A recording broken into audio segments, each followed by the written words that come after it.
Let's go. Bienvenidos. Nosotros somos los integrantes del grupo número 3. El tema a tratar es el condicionamiento clásico, fundamentos. Los integrantes del grupo, aquí pueden ver, es Arlene, Francel, quien le habla, Robert, Dulce, Jairín y María Mercedes. Ahora la dejo con mi compañero, que le estará hablando sobre el condicionamiento clásico en fundamentos. Mi nombre es Arlene y estaremos hablando acerca de los primeros años del condicionamiento clásico. Los estudios sistemáticos del condicionamiento clásico iniciaron con el trabajo de Ivan Pavlov, pero cabe destacar que años anteriores de que Pavlov iniciara y se dedicara a esto, Edwin Tweedmeyer había comenzado luego de haber presentado su tesis a la Universidad de Pensilvania, donde realizó la prueba del reflejo patelar en conjunto con los estudiantes universitarios. Pero lamentablemente, Tweedmeyer dejó a un lado todo lo que había iniciado a hacer y por tal razón sus hallazgos no llegaron muy lejos hoy en la actualidad. En cuanto a los estudios realizados por Pavlov acerca del condicionamiento clásico, estos estaban basados en procesos digestivos. Gracias a ese enfoque de estudios se obtuvieron grandes avances en el estudio de la digestión. Se utilizaron técnicas quirúrgicas para poder recolectar el jugo digestivo. La recolección de estos jugos se dio mediante una fístula estomacal, la cual pudo recoger las secreciones estomacales de los perros que llevaban una vida normal. Pero los técnicos del laboratorio descubrieron algo. Y es que los perros secretaban jugos gástricos cuando iban a ser alimentados en el laboratorio o cuando tenían la presencia de la persona que los iba a alimentar. Luego de esto, en el laboratorio empezaron a producir grandes cantidades de este jugo y los comercializaron a la población como un tipo de remedio para poder curar los males estomacales y con esto poder recaudar dinero y así mantener el laboratorio. Los asistentes del laboratorio tenían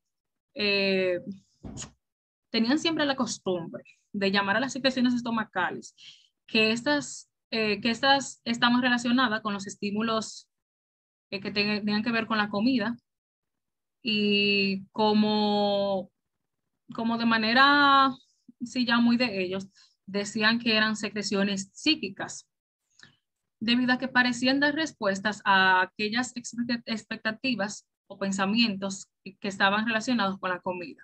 En cambio, este fenómeno de secreciones psíquicas no provocaba ningún interés en los científicos, solo que hasta el momento en el que Pavlov hizo el reconocimiento de esto, diciendo que esas secreciones podían ser utilizadas para los estudios del mecanismo de aprendizaje asociativo, también para poder obtener información alguna acerca de las funciones del sistema nervioso. Así como muchos grandes científicos, las contribuciones que fueron realizadas por Pavlov no fueron de gran importancia por el simple hecho de haber descrito algo nuevo, sino porque se quiso colocar dicho descubrimiento dentro de un marco conceptual convincente. Siguiente, por favor. Ajá, siguiente.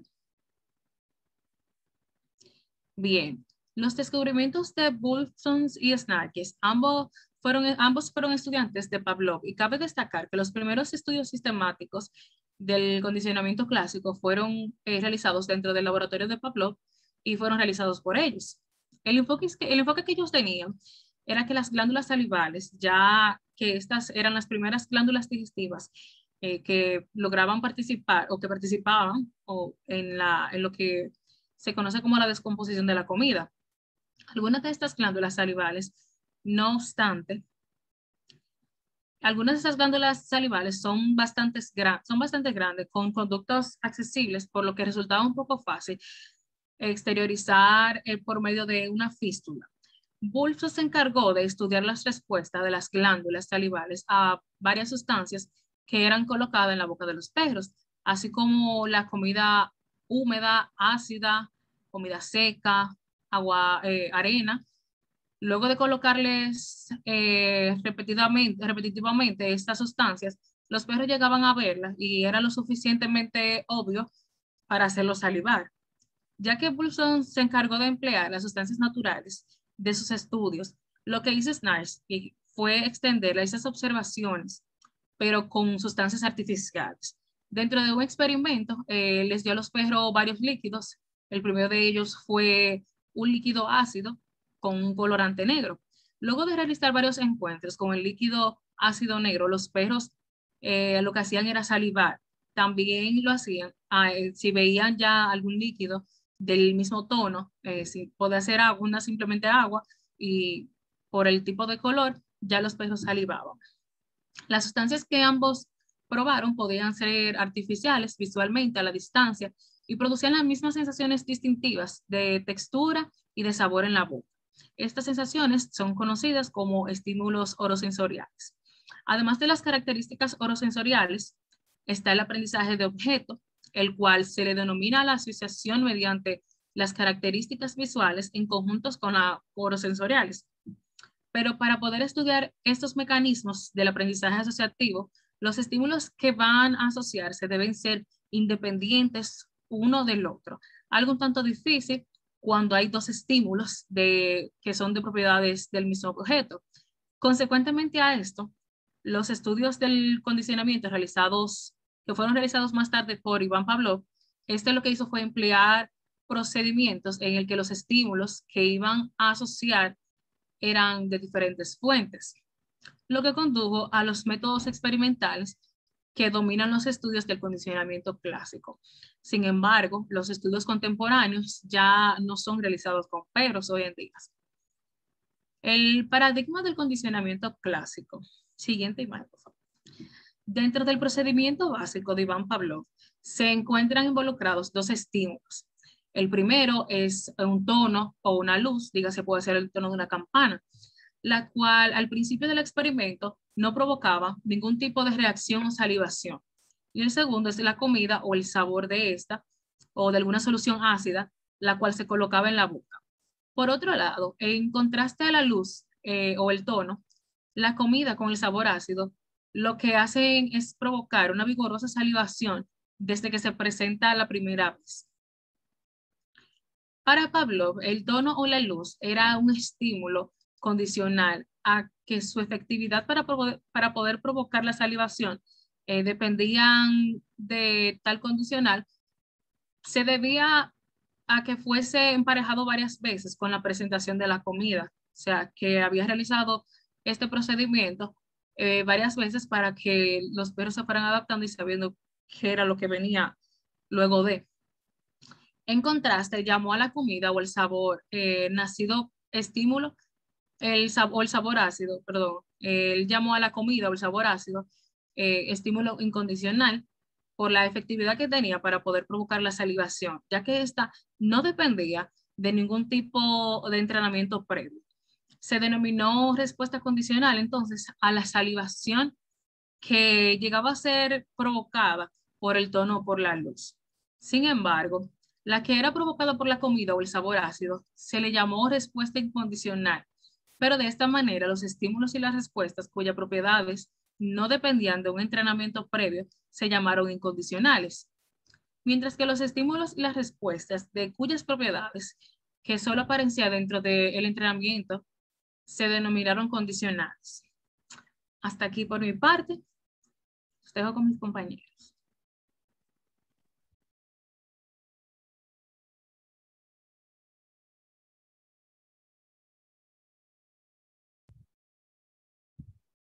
Bien, yo le estaré hablando sobre las situaciones experimentales. El condicionamiento clásico ha sido investigado en diversas situaciones y especies. Pavlov realizó la mayor parte de su experimento con perros, usando la técnica de la fístula salival. La mayoría de los experimentos contemporáneos sobre el condicionamiento pavloviano se realizan con las ratas domésticas, conejos y palomas, usando procedimientos desarrollados por científicos estadounidenses durante la Segunda Guerra Mundial, durante la Segunda Guerra en el siglo XX. Ahora les estaré hablando sobre el condicionamiento del temor. Luego del trabajo inicial de Watson y Reiner, Los investigadores del condicionamiento pavloviano centraron su atención en el condicionamiento de las reacciones emocionales. Watson y Rainer creían en un principio que la reactividad emocional de los infantes era limitada, por lo que suponían que deben haber algún método simple mediante el cual aumenta considerablemente la diversidad de estímulos que provocan esas emociones y sus componentes. En ese sentido, en ese método sencillo fue el condicionamiento pavloviano.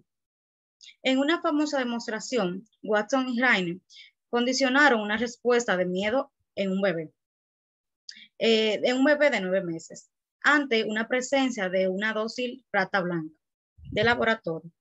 Había poco a lo que el niño le tuviera miedo, pero después de probar con diversos métodos o estímulos, Watson y Rainer encontraron que reaccionaba con inquietud cuando escuchaba a su espalda el fuerte ruido de una barra de acero al ser golpeada por un martillo. Ahora le estaré hablando sobre el condicionamiento palpebral. Este es un componente inicial de la respuesta de sobresalto y ocurre en diversas especies. Para hacer que alguien parpadee, lo único que se tiene que hacer es aplaudir o dirigir un soplo en el aire a los ojos. Si el soplo del aire es predecido por un tono breve, la persona aprenderá a parpadear cuando se presente el tono, en anticipación del soplo del aire.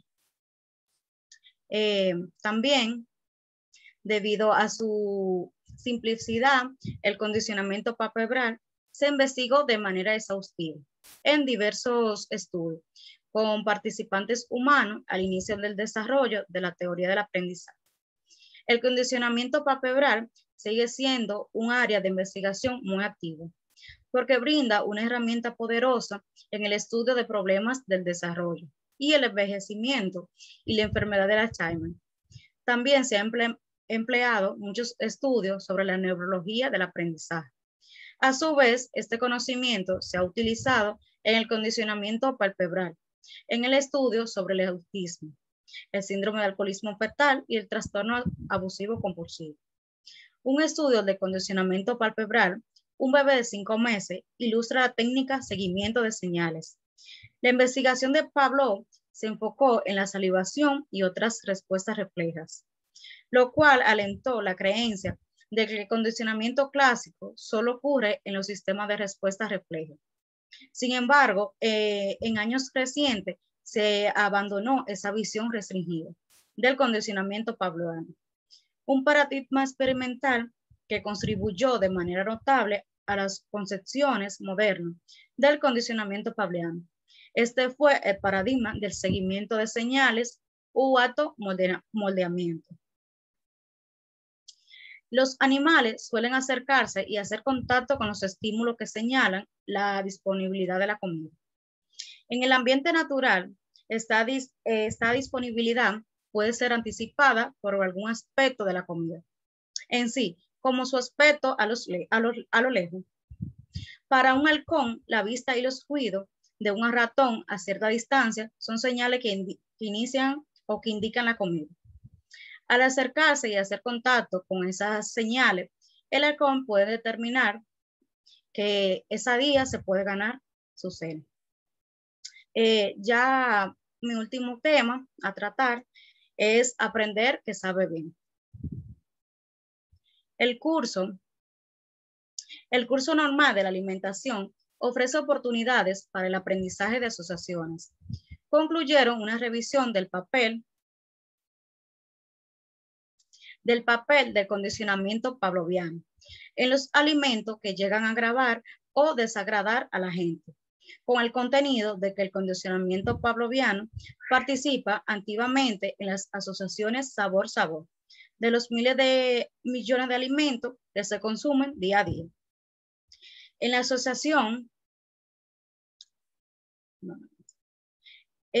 asociaciones de comida y objetivos desagradables y en las asociaciones de la comida con algunas de sus consecuencias. La gente reporta haber adquirido al menos una aversión a la comida durante su vida. La experiencia típica de aprendizaje de la aversión implica comer un platillo con un sabor distinto y luego enfermarse. Dicha experiencia, sabor-enfermedad, puede producir una aversión condicionada a la comida. En un solo ensayo y el aprendizaje puede ocurrir incluso si la enfermedad se demora varias horas o después de ingerir el alimento. Otro hallazgo interesante es que en cerca del 20% de los casos, los individuos estaban seguros de que su enfermedad no había sido causada por el alimento que consumieron. Aún así, aprendieron una aversión al mismo. Esto es todo por mi parte, lo dejo con mi compañero Robert. Saludos, mi nombre es Robert Jiménez. Le estaré hablando sobre el procedimiento del condicionamiento pavloviano excitatorio. El condicionamiento pavloviano excitatorio se produce cuando se presenta un estímulo condicionado seguido de un estímulo incondicionado. Este emparejamiento produce una respuesta condicionada ante la presentación en solitario del estímulo condicionado, porque ya se ha aprendido que predice la aparición de un estímulo incondicionado. Los procedimientos comunes del condicionamiento pavloviano, la orden temporal del estímulo condicionado y el estímulo incondicionado es un factor crítico en la formación de un condicionamiento pavloviano que influye en la fuerza del condicionamiento que se adquiere.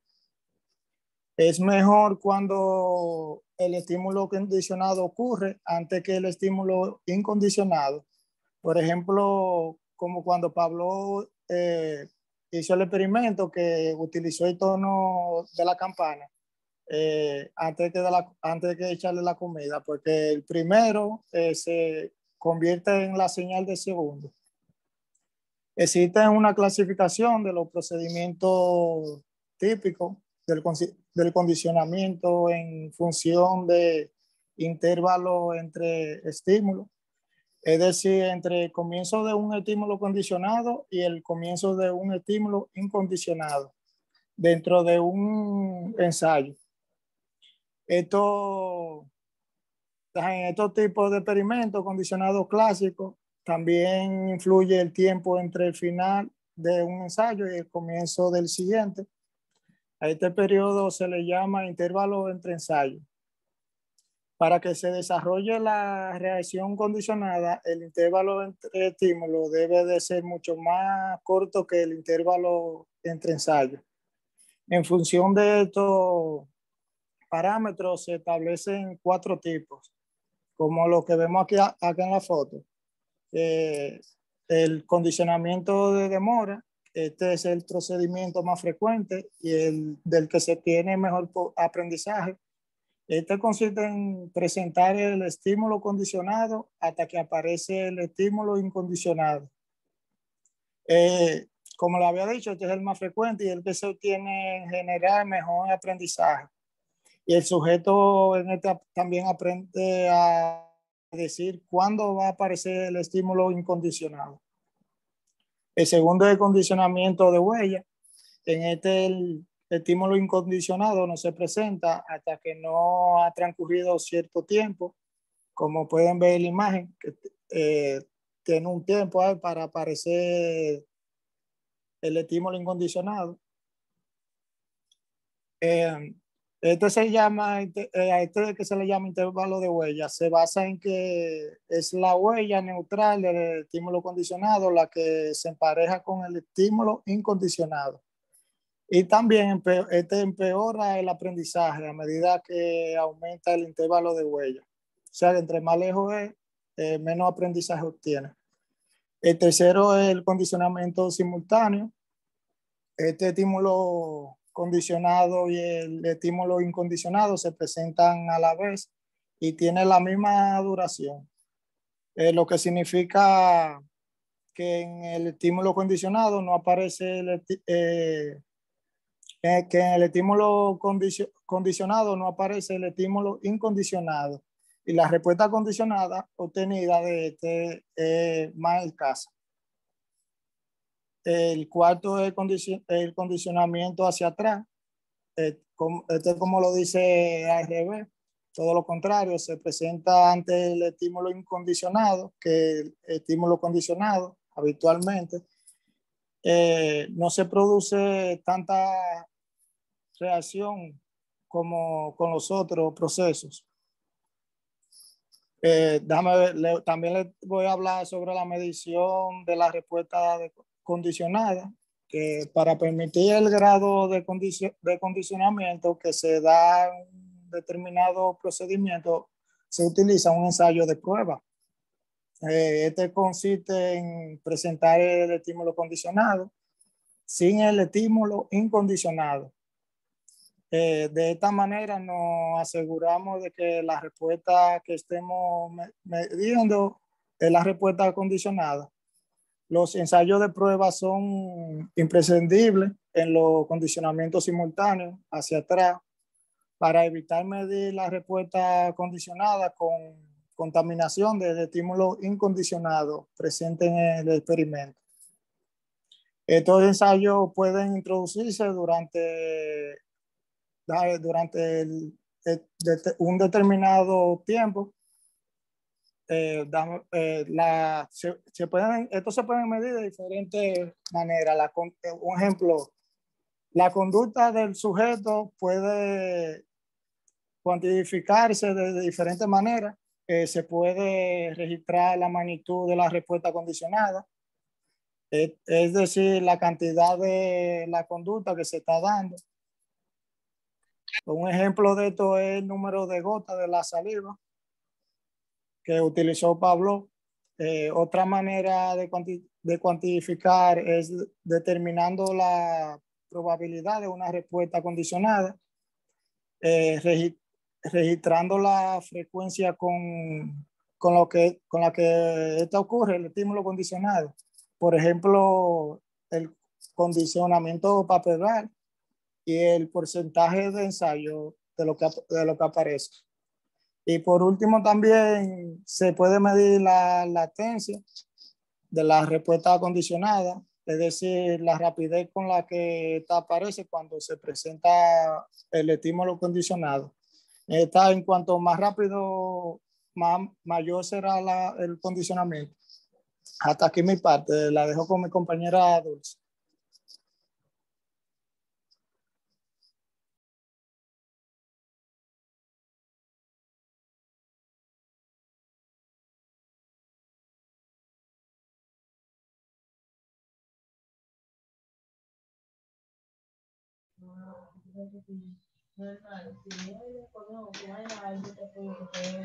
Saludos, mi nombre es Dulce María Jiménez y yo les estaré hablando sobre el procedimiento de control del condicionamiento clásico.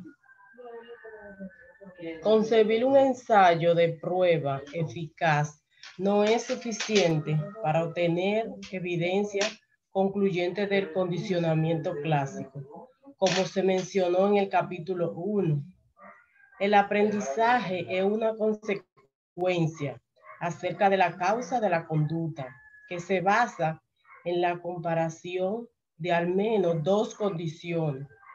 Para estar seguro de que el procedimiento de condicionamiento es responsable de cierto cambio en la conducta, deben compararse esos cambios con el procedimiento de control en los estudios de habituación y sensibilización de condicionamiento clásico.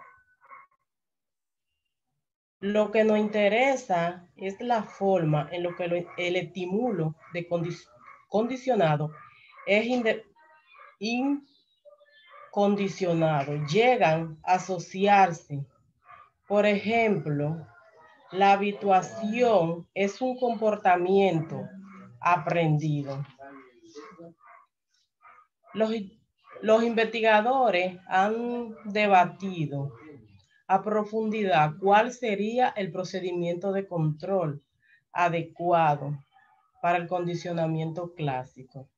El condicionamiento clásico ideales en el procedimiento de control se debe coincidir con el condicionamiento experimental. Procedimiento de control aleatorio, el cual se caracteriza porque el condicionamiento no señala un incremento a cambio de la probabilidad de que ocurra en el control aleatorio. Resultado prometedor. Cuando fue propuesto por Recuola en el año 1967, pero no ha sido útil para el condicionamiento clásico. Control explícitamente no aparece. En el condicionamiento que entra se presentan como una superación suficiente para impedir su asociación. Efectividad. Cámbiame la imagen, por favor. Efectividad del procedimiento común del condicionamiento. Ha existido interés por determinar cuál de los procedimientos descritos en la figura 3.7 produce la evidencia más sólida de aprendizaje. El resultado varía de los estudios iniciados de los 5 procedimientos de condicionamiento. La figura 3.7 pueden resumirse enfocándose en el intervalo entre el inicio del condicionamiento, inicio de el intervalo y estímulo. Recuola afirma que el aprendizaje depende de la contingencia entre los estímulos condicionados y estímulo incondicionado, lo cual la probabilidad que el estímulo incondicionado se dé en la ausencia del estímulo condicionado. Hasta aquí mi parte.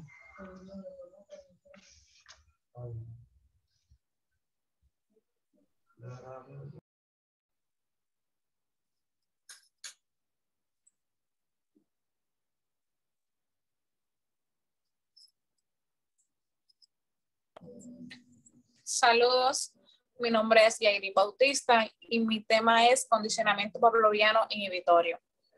Hasta ahora, mis compañeros, perdón.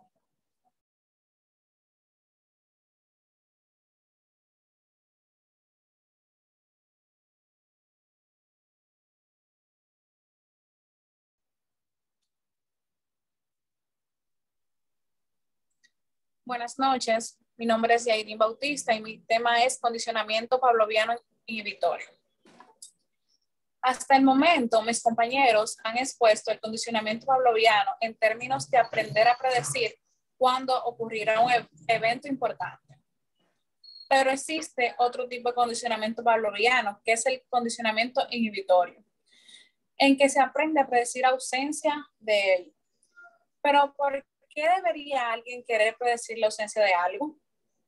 Considere estar en un ambiente que suceden cosas negativas. Por ejemplo, en una zona de guerra, los civiles pueden encontrarse sin aviso con bombas o atacantes suicidas en el camino. Siguiente. Un niño en un hogar abusivo también experimenta eventos adversivos impredecibles, tales como gritos, portazos, golpes, sin razón particular. Siguiente. Recibir empujones en una multitud también implica peligro que surge sin mucho anuncio y que es independiente de lo que uno puede estar haciendo. Si uno tiene que verse expuesto a la estimulación aversiva, los estímulos aversivos que son predecibles o señalados resultan preferibles a la estimulación aversiva. Los beneficios de la predictibilidad son evidentes, incluso en el caso de un ataque de pánico. Siguiente. Un ataque de pánico es una sensación repentina de temor o inquietud, acompañada de síntomas físicos como palpitaciones y la sensación de un desastre inminente.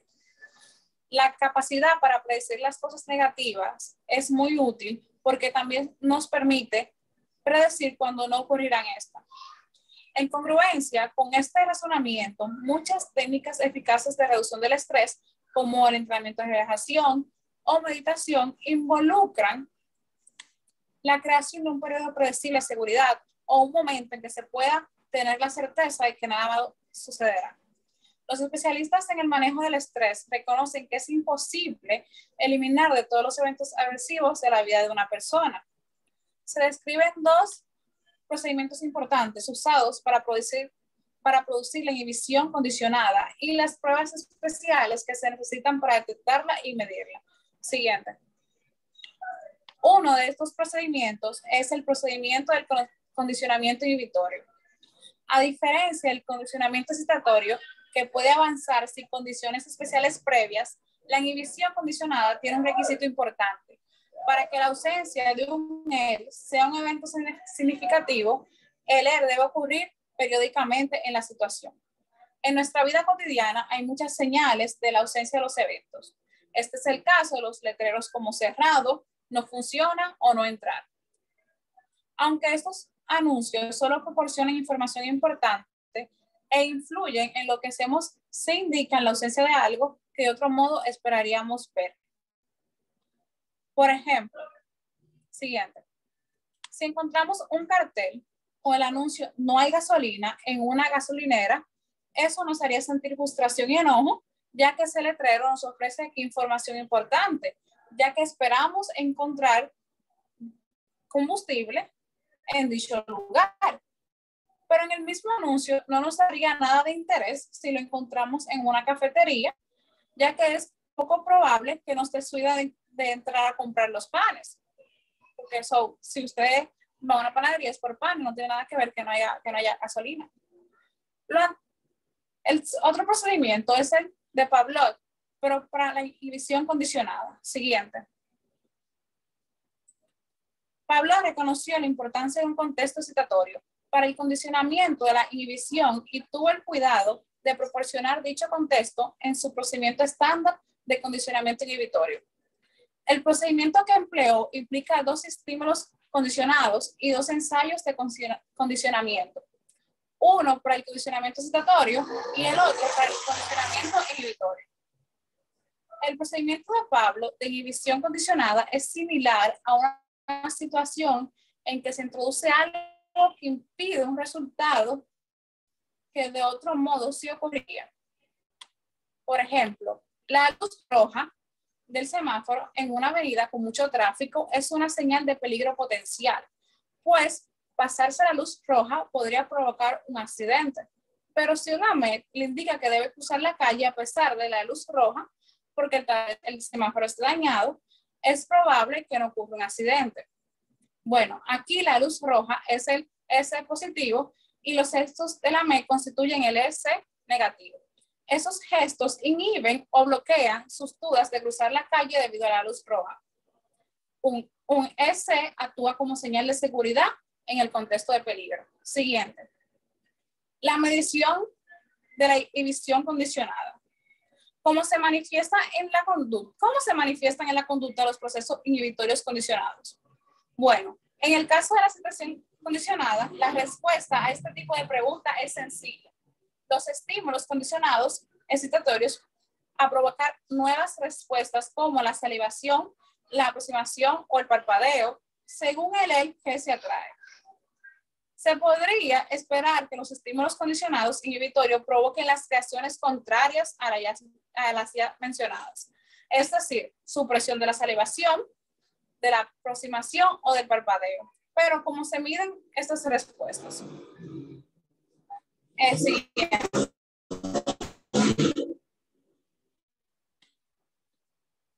Sistemas de respuestas bidireccionales.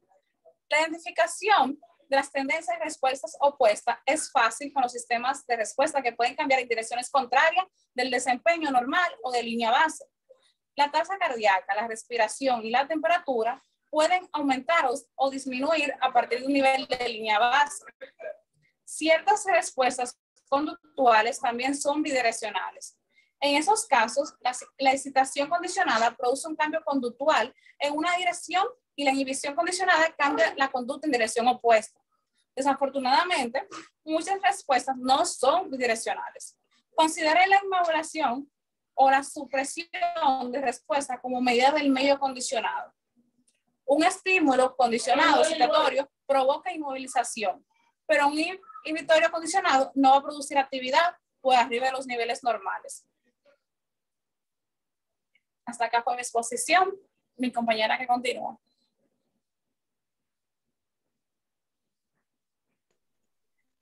Buenas noches. Yo voy a seguir con el predominio del condicionamiento clásico. Como se mencionó al inicio del capítulo, los estímulos del entorno ocurren en una secuencia temporal ordenada, lo que es en una buena medida obedeciendo la restricción física de la casualidad. Algunos de los eventos simplemente no puede suceder antes de que suceden otras cosas. Por ejemplo, un huevo no puede cocerse antes de haber puesto el agua a hervir. Las instalaciones y las costumbres sociales también aseguran que las cosas ocurren en orden predecible. El condicionamiento clásico puede ocurrir cada vez que un estímulo procede a otro de manera confiable.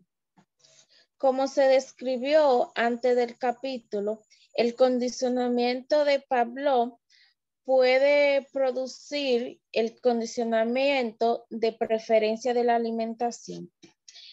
O sea, aquí fue que a donde Pavlov experimentó que los perros salivaban antes de llegar la comida a la boca al escuchar los pasos de quien llevaba la comida. También puede dar lugar a la adquisición del miedo, la respuesta condicionada del temor, al resultado de especialidad, o sea, de especial interés, ya que pueden contribuir de manera importante a los trastornos de ansiedad, fobia y pánico. El trastorno de Pavlov está también relacionado, o sea, involucrado en la tolerancia y la dependencia de la droga. Las señales que acompañan de manera confiable al consumo de la droga puede llegar a provocar respuestas relacionadas con el estupefaciente por medio del condicionamiento. El condicionamiento de Pavlov también interviene en la respuesta de la madre y el bebé durante la lactancia. La succión implica la estimulación múltiple de la madre y la bebé para que el amamantamiento sea exitoso. El condicionamiento de Pavlov también fue importante en las situaciones sexuales, aunque las observaciones clínicas indican que la conducta sexual humana puede ser modelada por experiencia de aprendizaje.